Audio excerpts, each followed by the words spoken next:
Greetings, and welcome to Beatles Stuffology. We're two old friends sit about and talk BS, Beatles stuff, on a track-by-track basis, pretty much for the sake of it. My name is JG McQuarrie, and I'm here with my co-host, Andrew Deacon. Say hi, Andrew. Hello, how are you?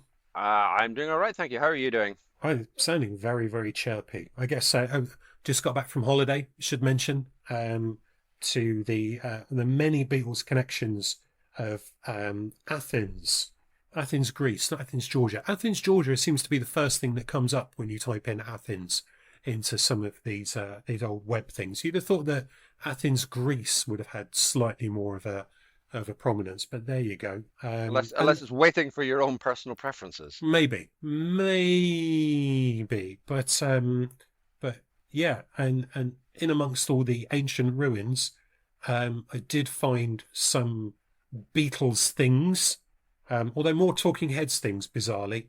But I'll let the listener work out what they could possibly be.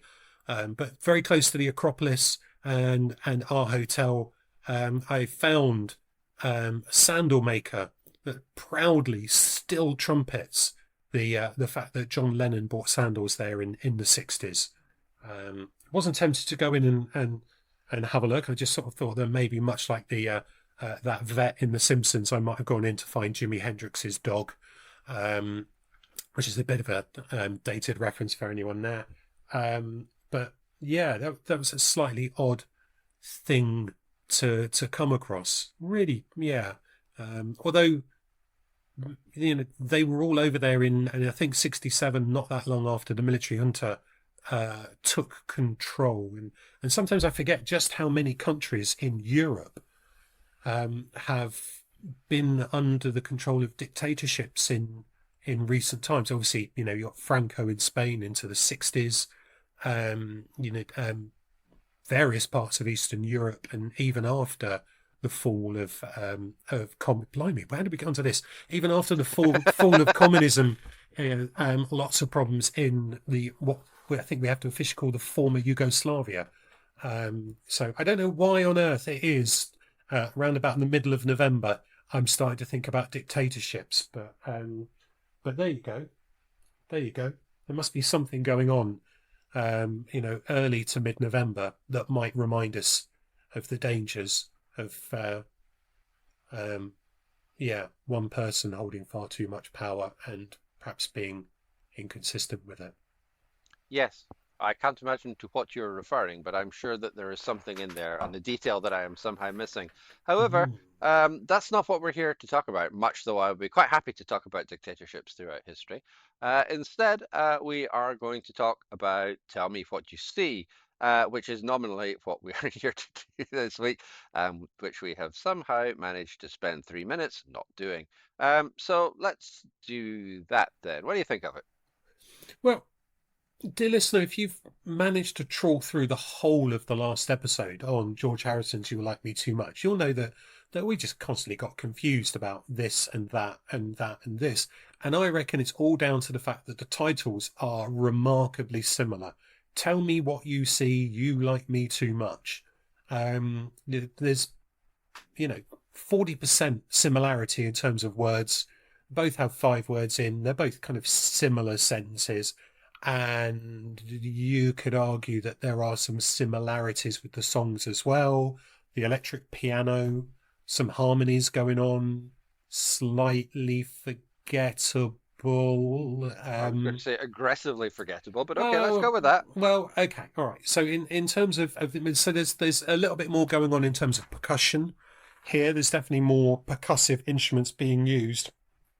Um, but my notes in terms of the song says decent if pedestrian through the verses, and then but the electric piano exclamation mark exclamation mark exclamation mark, that funky little electric piano bit just about lifts it for me and makes it something a little bit different. And it reminds me of something that I've said before in this album. The Beatles are writing the template for the Monkees. This is another one of those Monkees songs just waiting to happen. I think that's quite an interesting perspective to frame it through because, again, it's one of those songs that if it was the Monkees that had written it, we probably would regard it slightly better than we do. I'm saying we. What I mean is I. Yes, thank you. So I don't want to drag you into my opinions without some kind of justification. But yeah, it does sound quite monkeysy, monkey-esque, monkeyal. I don't know what the correct. Anyway, Monkeesian. Monkeesian. I quite like that. Yes, it does sound quite Monkeesian. Yeah. But as a Beatles song, yeah, it is pretty unremarkable. It's a bit better than the previous song, which is, not a high threshold when the previous song is "You Like Me Too Much." It does have that, yeah, it does have that funky piano. We always happy to include a funky piano, and it's got a nice that sort of as it sort of slides into the tell me what you see. There's a nice little G7 thing going on there, which just shifts it a wee bit. So it's got a little bit more going on, but it's still we're a long way from top flight material here. Yeah, yeah, that's fair enough. And McCartney seems to have told Barry Miles that it's an example of filler. Although I must admit, I thought previously on the album we've reported on the fact that McCartney had also told Barry Miles that there was no such thing as filler. I hope you're Um, not implying that Beatles are sometimes capable of contradicting themselves and not always internally consistent with what they say and the opinions they I mean, in express. in the same book, that would be interesting, wouldn't it? Yes, well, quite. I mean, Lennon was at least inconsistent from one interview to the other. But yeah, there is that. Yeah, this is. Yeah, and in fact, if you speaking of interviews, of course, Lennon, I think, very famously had that a very very pithy quote about this song, where he said, "I believe something along the lines of that's one of Paul's." Well, it's hard to disagree with that as an accurate assessment of the song. It is indeed Very much one of one of Paul's. Paul's. Yeah. Yeah. Although there is that harmonisation going on. I don't know whether it's Paul being double tracked or whether it's Paul and George or Paul and John, but it's pretty effective. I mean, it might not be particularly memorable in terms of the song, but what they do pretty well. There is some more interesting percussion going on. Ringo is a little bit more present on this one than he was on Harrison's song. And there's a little bit more, but maybe that's just sort of consistent with the fact that Paul perhaps put a little bit more of an effort in, or was senior enough to be able to get everyone to do a little something else. But the piano is quite funky. It does work. It sort of makes you forgive the fact that there isn't really a chorus because it's offering you something different. And the outro as well is used. It's used really, really effectively there to bring the song to its conclusion. So there's stuff going on. Yeah, it's just after a while you sort of shrug your shoulders and go, "Okay, thank you very much. Let's get on to the next thing." Yeah, it's Lennon and McCartney that are doing the harmonies in this. So yeah, and you can tell it just all kind of works. Curiously, George Harrison is credited in this song with playing forgive my pronunciation of this, Gurlo. That's the only credit he seems to have, which apparently, now, I'm sure everybody knows this, and I'm only speaking from position of my own ignorance, but apparently it is a percussion instrument consisting of open-ended hollow gourd with parallel notches cut in one side, which is played by rubbing a stick along the notches to produce a sort of ratchet sound. So it's that kind of sound that you hear.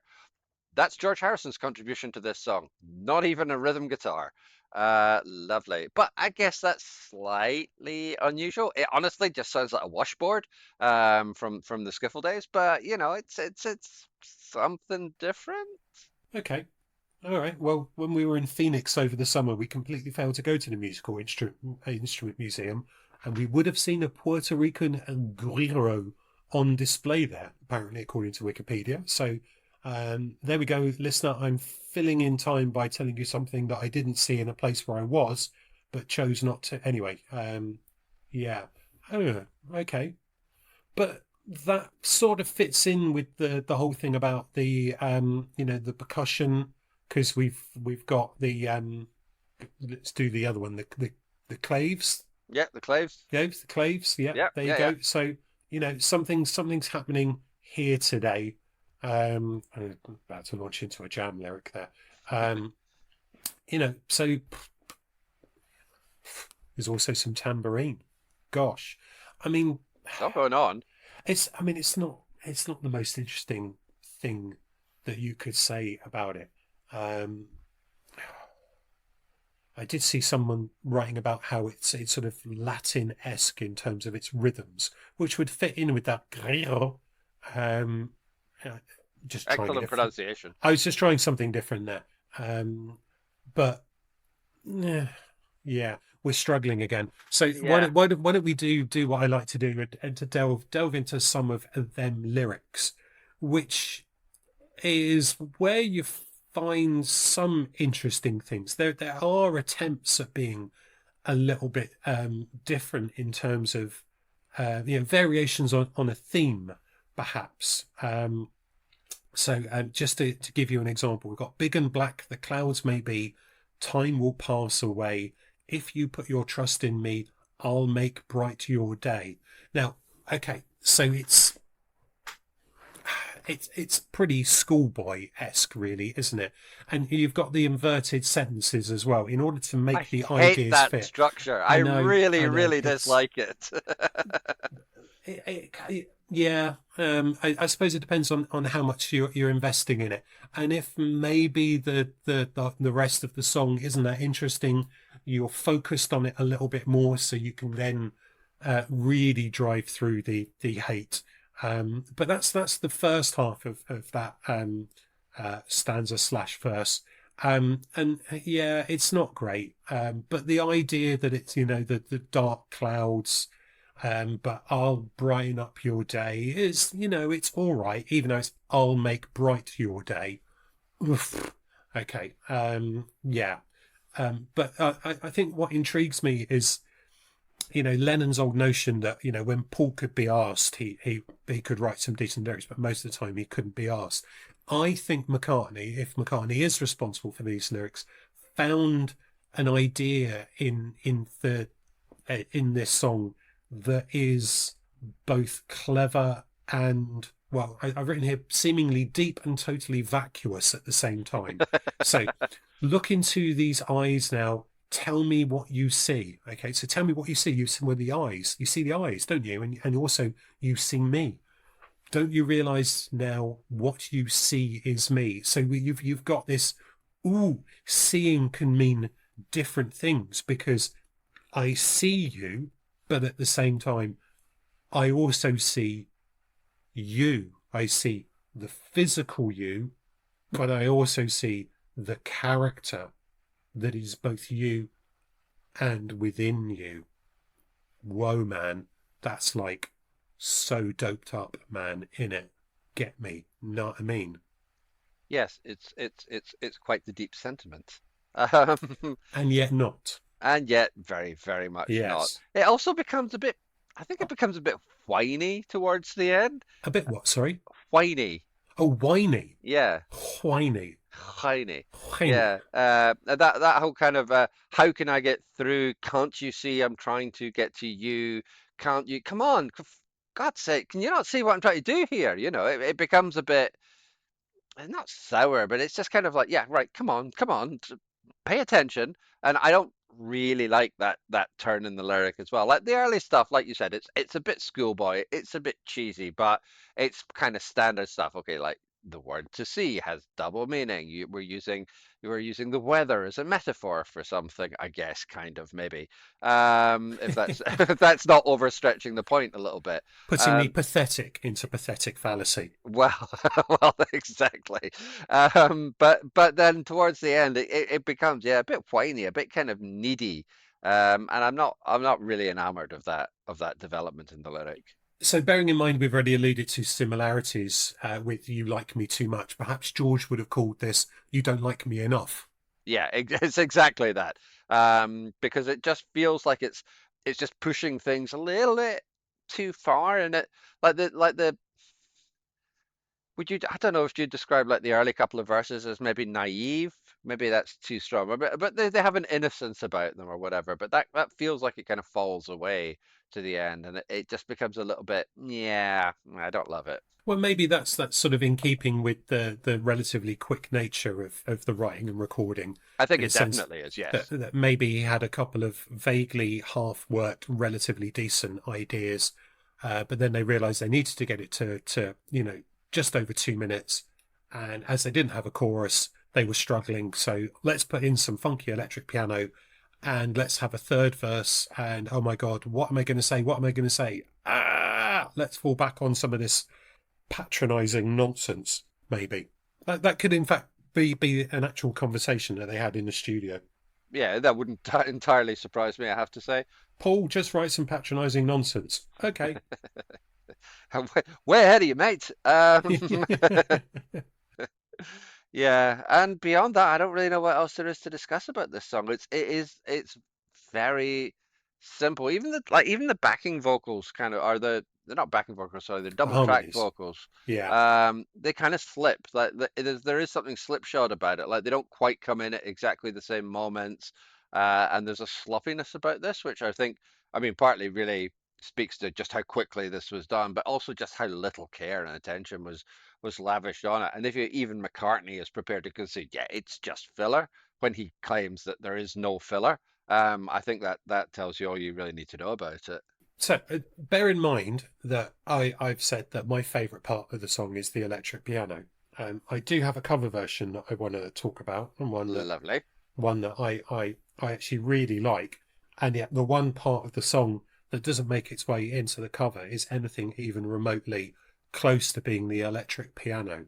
There we go. Okay. Do you have any covers? Do you know where I'm going with this? I don't actually. I haven't done my covers due diligence this week, Ah, so it's it's I'm all ears. it's one of my favourite bands of the 90s and the early 2000s, and a band for whom we sort of talked about George's songwriting arc, in the previous episode, who had their own songwriting arc of being magnificent, magnificent, magnificent, magnificent, magnificent. Yeah, getting a bit patchy, bland, bland, bland, bland, bland, sub hot FM kind of stuff. It's the Fannies. It's my old friends, the Teenage Fan Club.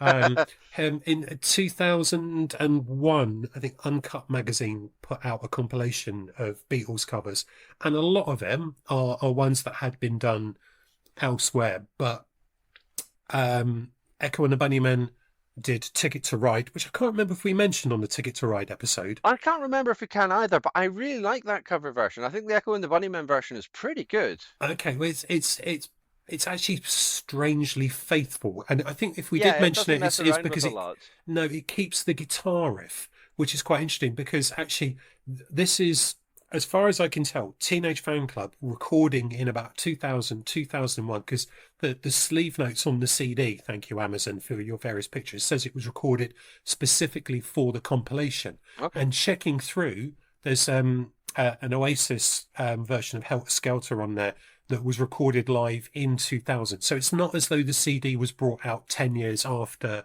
it appeared in the magazine, for example. So, because it actually sounds like the fan is from about 1992 in terms of the sort of the very kind of grungy style guitars. It sounds like they're really doing something with a bit of attitude. But it just kind of reminded me of actually, they're a really good covers band. Anyway, they do lots and lots of covers and a fair few Beatles covers live as well, which is quite interesting. But considering it removes the piano refrain, it's really good.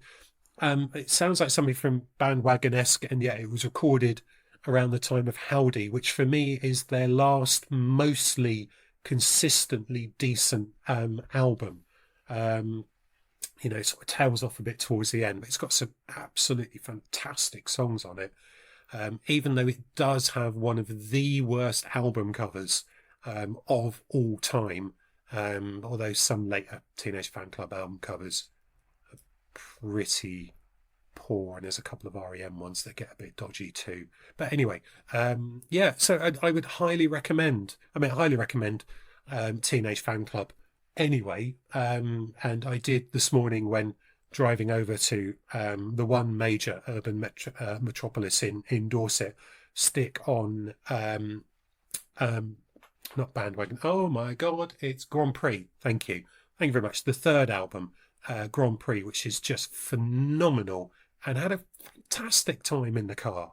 And so therefore, my great moment with this song, and the fact that might make it a 5 out of 10 rather than a 4 out of 10.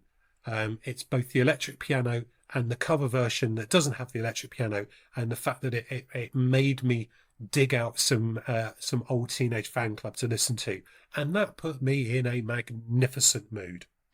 Well, fantastic. And since I have absolutely nothing else to say about this song whatsoever, why don't you confirm that score for us? 5. 5. Okay. 4. Yeah, that's So you're fine. saying it's despite the piano, you're saying it's basically. Oh no, you only gave the George 1 3, didn't you? I only gave the George one 3, yeah. Oh, I should have remembered that, but it's been a while since we recorded that, so that's clearly why I forgot. Yeah, well, that's fair enough. I don't expect you to memorize, tracks which have been months apart, so that's absolutely fine. Don't worry about it. Good.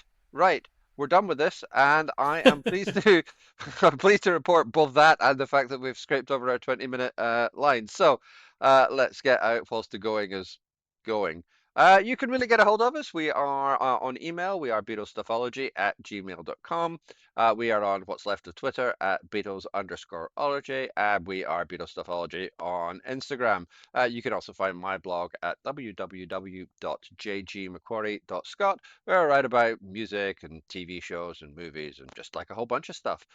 Please also like, rate, and review us on whatever podcatcher you're using so that other people can find the show. It would be lovely to be able to get some new listeners. Next week, we hopefully move on to slightly more interesting material, but time will tell whether we actually think that's the case. It's going to be I've Just Seen a Face. And as always, we hope you're going to join us for it. But until then, keep listening.